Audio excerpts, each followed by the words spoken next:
Bien, esto no es un... Entonces, vimos la fórmula para calcular el caudal de gas portador a la salida de la columna. Uno mide el caudal, lo corrige por este factor, temperatura de la columna sobre temperatura ambiente en Kelvin, ¿sí? Y esto no es un cero, sino es una O de outlet, ¿sí? Es un caudal a la salida de la columna.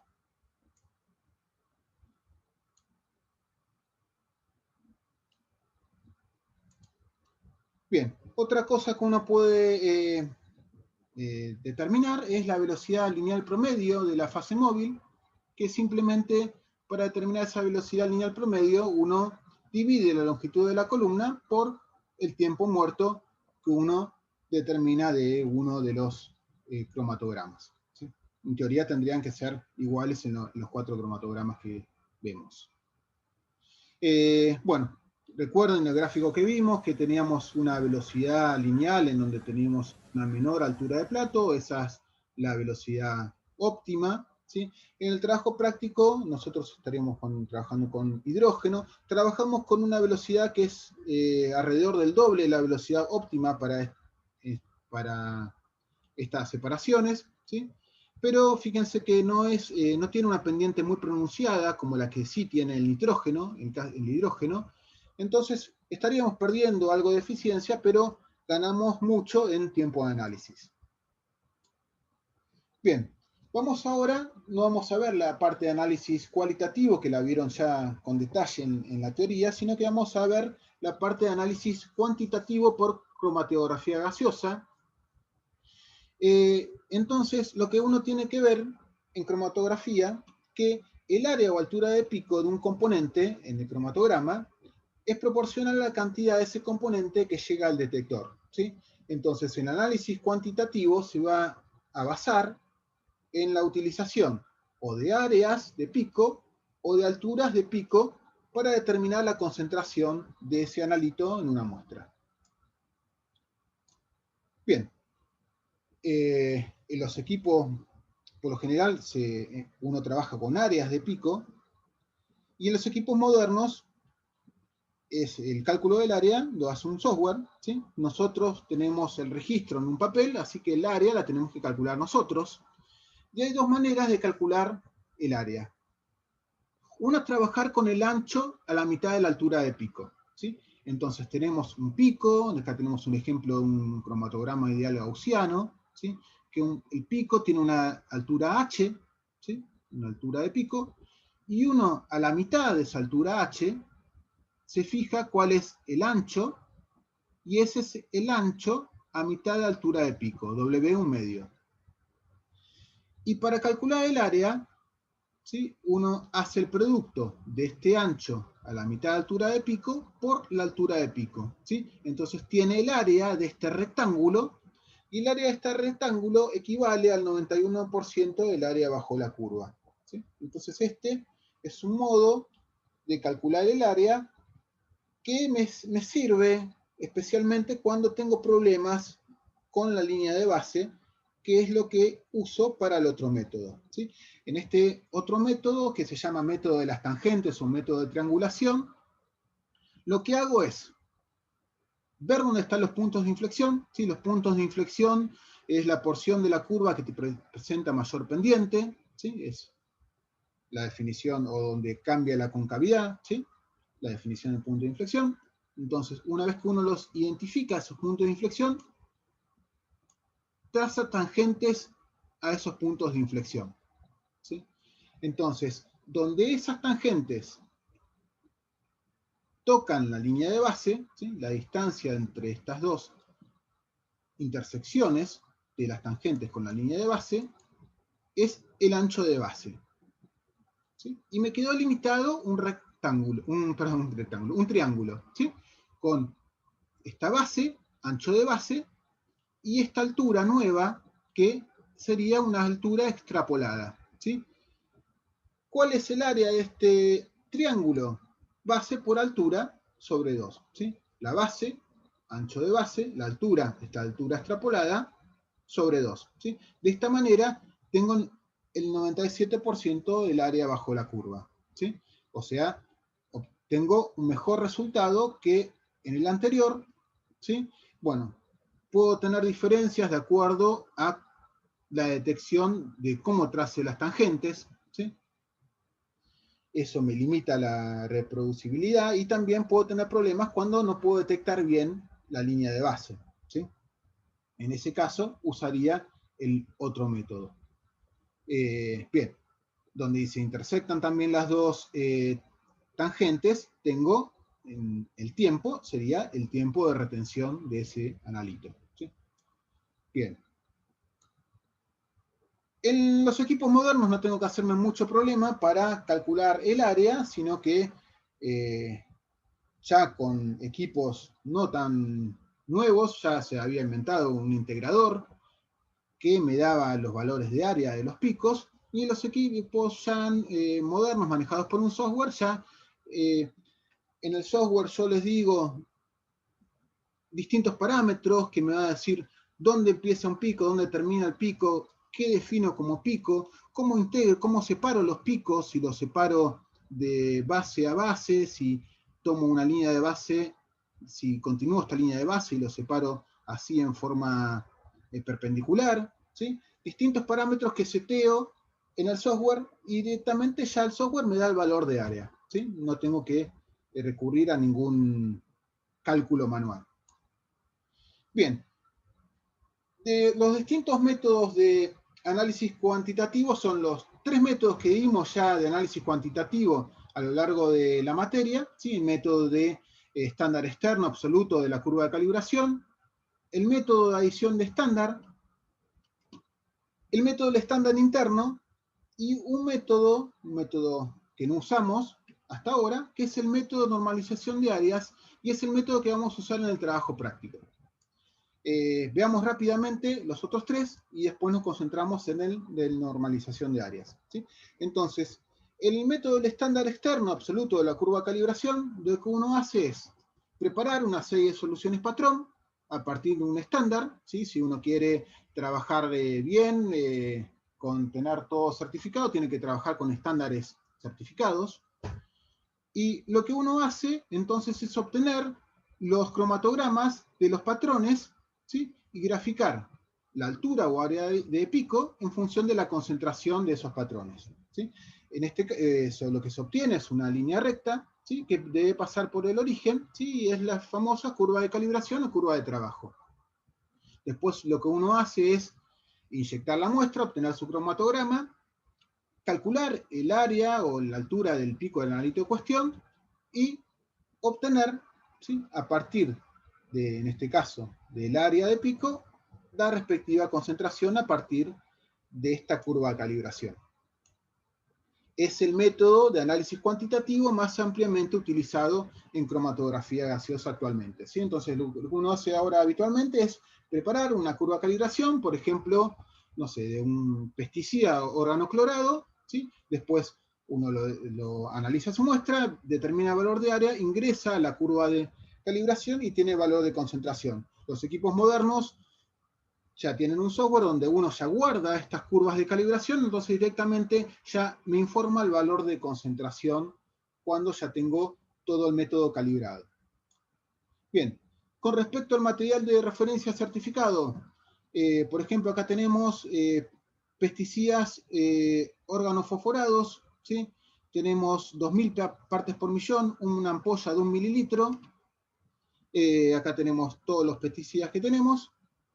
El costo, más de $200, ¿sí? Sin envío, ¿sí? O sea, es material caro, ¿sí? Y aparte de eso, si uno quiere usar este material certificado, tiene una fecha de vencimiento, ¿sí? Entonces, cada tanto tiene que hacer una buena inversión para tener este tipo de material y tener un método certificado.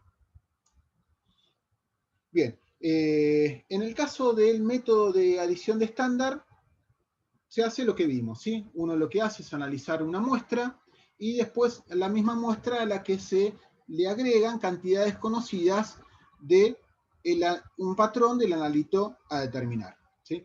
Entonces lo que uno hace es graficar el área de pico en función de la cantidad de analito sobreagregado, ¿sí? Entonces, por ejemplo, acá tenemos, si uno quiere analizar este componente que llamo componente A, tenemos un determinado valor de área, en este caso de 400 para la muestra, y si uno a la muestra le agrega una cantidad conocida de ese componente A, en este caso 100 partes por millón, tenemos este nuevo valor de área, 1200, y tenemos este punto, 1200, la cantidad sobreagregada es 100, ¿sí? Entonces tenemos, obviamente tenemos que hacer más sobreagregados para tener más puntos, y tenemos este gráfico, entonces tenemos área de pico, en función de la concentración de analito sobreagregado, tenemos una recta, que si la extrapolamos a área cero, ¿sí?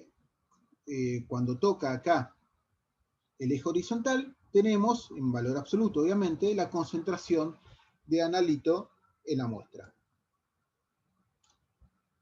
Bien, otro modo es el modo de estándar interno. En el método del estándar interno, lo que uno hace es, tanto a la muestra como a una serie de soluciones patrón del analito que uno está analizando, agregarle una concentración conocida de un estándar interno. Entonces, el gráfico que uno hace es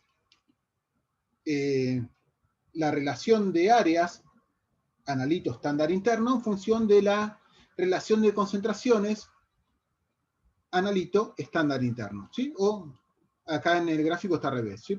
Es indistinto graficar uno en función de otro, ¿sí? Entonces una relación de áreas en función de una relación de concentraciones. Y de nuevo obtengo una recta, ¿sí? Entonces para obtener los puntos de esta recta necesito tener concentración conocida tanto de mi analito como del estándar interno, ¿sí? Después yo tengo mi muestra tiene una...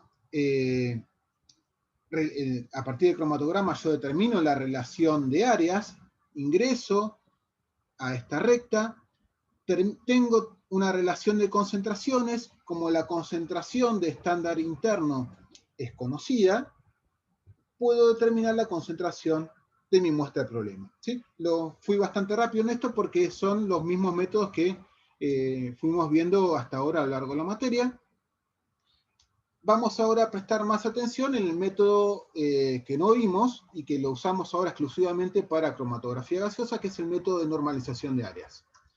Bien, en este método vamos a poder obtener el porcentaje de un analito a partir de la relación del área de ese pico con respecto al área total, ¿sí? Vamos a ver que no es tan así, sino que esa área la vamos a tener que corregir de alguna manera, ¿sí?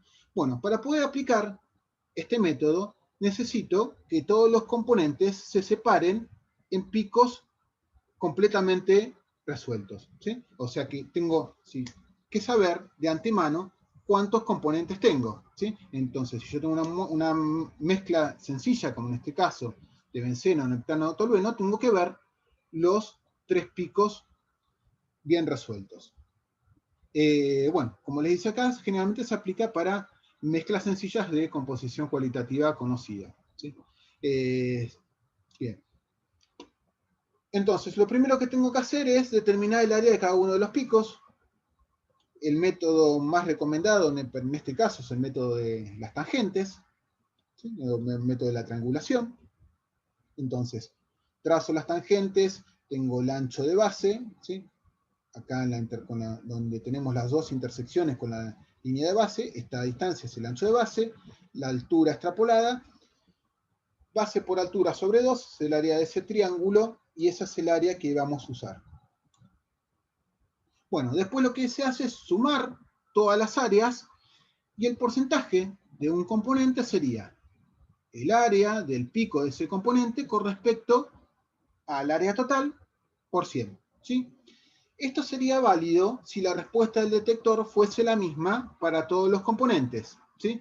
O sea, igual cantidad de cada componente da una misma área, ¿sí? Pero en los detectores universales, eso no es así, ¿sí? Sino que tenemos un área distinta para distintas concentraciones, ¿sí? O sea, la respuesta del detector no es la misma para los distintos componentes. En este caso, la disminución de la conductividad térmica no va a ser igual para benceno, para neptano y para tolueno, ¿sí? Cada uno va a tener su valor particular de conductividad térmica y va a ser entonces que la respuesta no sea la misma del detector no sea la misma para los tres componentes. Entonces, ¿cómo uno corrige esa distinta respuesta del detector para los distintos componentes? Mediante los factores de respuesta, ¿sí? Entonces, la ecuación en donde tenía esa relación de áreas, tengo que corregir las áreas por un factor que es el factor de respuesta, ¿sí? Fx o Fi para cada componente, ¿sí? Entonces, el área de cada componente va a estar corregida por ese factor de respuesta que ahora vamos a ver cómo se determina, ¿sí? Entonces, yo tengo que tomar de los distintos analitos uno como referencia, en este caso vamos a tomar el benceno como referencia, al que le asigno un factor de respuesta 1, ¿sí? Y el factor de respuesta nos va a decir cómo es la respuesta relativa del detector para los otros analitos con respecto a ese que uno tomó como referencia. Bien, entonces, si uno tiene esta ecuación, ¿sí? Donde tengo la relación de áreas corregidas por ese factor de respuesta, y tomo el benceno como con un factor de respuesta 1, ¿sí? Escribo esta misma ecuación para el benceno, ¿sí? Entonces tengo un porcentaje de benceno, y le asigno, donde acá tenía el factor Fx, el valor de 1, ¿sí? Entonces lo que hago ahora es dividir una expresión por la otra, ¿sí? Entonces tengo el porcentaje de uno de mis componentes, que puede ser heptano o tolueno, con respecto al porcentaje del componente que tomé como referencia, benceno, es igual a Fx, el factor de respuesta de este compuesto X, de nuevo, heptano tolueno, multiplicado por la relación de áreas. El área de ese compuesto X, heptano tolueno, con respecto al área del que tomé como referencia, benceno, ¿sí? Entonces, fíjense que esto es la ecuación de una recta, ¿sí? Entonces, si yo grafico esta relación de porcentajes, ¿sí? El porcentaje de un analito con respecto al que tomé como referencia, en función de la relación de áreas, área de ese analito con respecto al área del que tomé como referencia, tengo una recta que pasa por el origen, ¿sí? Cuando el porcentaje es 0, el área 0, cuya pendiente es el factor de respuesta, ¿sí? Entonces, para determinar los factores de respuesta, tengo que obtener estas rectas. Bueno, ¿cómo obtenemos estas rectas? Estas rectas las obtenemos analizando cromatogramas de patrones de composición conocida. Entonces, para cada patrón, yo voy a tener una relación porcentaje X, porcentaje benceno conocida, y a partir del cromatograma voy a poder determinar la relación de áreas, ¿sí? Entonces, para cada patrón voy a poder tener un punto en cada una de estas dos rectas, ¿sí? Entonces, como vamos a usar tres patrones, vamos a tener un punto para cada uno de los analitos, para el plano tolueno, y estas rectas, como les dije, tienen que pasar por el 0, 0. Bueno, entonces, tengo que trabajar con patrones de composición conocida. Tengo acá, por ejemplo, para este cromatograma que tengo acá abajo, esta composición de los patrones, ¿sí? Tengo entonces que el benceno va a ser más abundante en el patrón 3, entonces fíjense, el patrón 3 es el que tengo mayor área en el primer pico, el heptano es el más abundante en el patrón 1, ¿sí? Entonces el pico del medio tiene mayor área en el patrón sí, en el patrón 1. El tolueno es el que tiene mayor porcentaje en el patrón 2. ¿Sí? Entonces en el patrón 2 es el que tiene más área de tolueno. Bien. Entonces, ¿cómo construyo esos gráficos? Es como esas rectas. ¿Sí? Entonces, por ejemplo, vamos a ver el patrón 1 y vamos a ver la relación heptano-benceno. ¿Sí? Entonces yo determino, tengo como dato la relación porcentaje de heptano, porcentaje benceno. A partir del cromatograma, yo saco la relación de áreas. Área heptano, área benceno. ¿Sí? Entonces, teniendo esta relación de porcentaje y esta relación de áreas, tengo un punto en esta recta, la recta para el heptano, ¿sí? En el caso del patrón 1. ¿Sí? Y tengo que hacer lo mismo para los otros dos patrones y voy a tener los otros dos puntos para el heptano. Bueno, ahora lo mismo tengo que hacer para el tolueno. En el patrón 1 tengo la relación de porcentaje, tolueno, porcentaje benceno, de nuevo dato, y tengo la relación de áreas que la saco del cromatograma. ¿Sí? De nuevo, de esta manera obtengo un punto para la recta del tolueno en este caso. ¿Sí? Tengo entonces la relación de porcentaje, la relación de áreas para esa relación de porcentajes, y tengo este punto. ¿Sí? Hago de nuevo lo mismo para el patrón 2 y para el patrón 3, y voy a tener los otros dos puntos para el gráfico del tolueno. Y de esa manera calculo, a partir de la pendiente, los factores de respuesta de tolueno y heptano, que no van a estar muy alejados de 1. ¿Sí? No son, el cambio en la conductividad térmica no es muy distinto que el cambio para el benceno, pero van a ser distintos de 1. Bien, entonces cuando uno ya conoce los factores de respuesta a partir de esos gráficos, uno lo que hace es analizar el cromatograma de la muestra. ¿Sí? Uno inyecta la muestra, tiene cromatograma de la muestra, calcula el área de cada uno de los analitos, benceno, heptano y tolueno, y a partir de esta expresión calcula el correspondiente porcentaje, ¿sí? Usando el respectivo factor de respuesta, el que calculó para heptano y tolueno, y el factor de respuesta de 1 para el benceno. Bien, otros cálculos que tienen que hacer a partir de los cromatogramas son determinar los tiempos de retención de los distintos analitos. De nuevo, lo obtenía a partir de donde se unían las dos tangentes. El tiempo de retención ajustado, ¿sí? Para eso van a tener que ver cuál es el tiempo muerto. El factor de retención, el número de platos teóricos para cada uno de los analitos. Si quieren pueden calcular también un número de platos teóricos promedio, dividiendo los tres. ¿Sí? Bueno, para eso necesitan el tiempo de retención y el ancho de base, que es algo que pueden determinar. La altura de plato, la longitud de la columna, recuerden que da 1,2 metros, 120 centímetros. Después lo que puedo ver es parámetros como la selectividad, ¿sí? Entre picos de elusión consecutiva, ¿sí? Entre benceno y heptano y tolueno, y también la resolución entre esos picos de elusión consecutiva, y el caudal del gas portador en la salida de la columna, que bueno, es algo que obviamente no pudimos medir, eso si quieren no lo calculen, si no usen el valor que yo les dije, 30 mililitros minuto, temperatura de la columna 75 grados centígrados, temperatura ambiente, los datos que le doy son datos de mes de junio-julio, así que 10 grados centígrados. ¿Sí? Velocidad lineal promedio de la fase móvil es algo que uno puede calcular como les mencioné previamente. Bien. Bien, los resultados del TP lo tienen en este Padlet, ¿sí? Tienen en el pizarrón la composición de los patrones, y acá tienen PDFs con dos cromatogramas, ¿sí? Elijan el que más les gusta y a partir de ahí pueden analizar los datos. Los están escaneados, no tienen ninguna reducción, entonces la longitud que midan ahí es equivalente a la longitud que medirían en el papel cuadriculado, en papel milimetrado que se usa para el registro.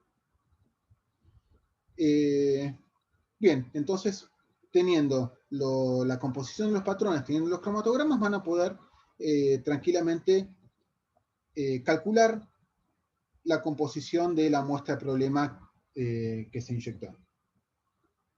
Bien, creo que eso es todo. Bueno, y terminamos con la principal aplicación de la cromatografía gaseosa, que es determinar la composición de la llamarada MOU. ¿Sí? Así que bueno, espero que les haya gustado la presentación y que haya sido claro.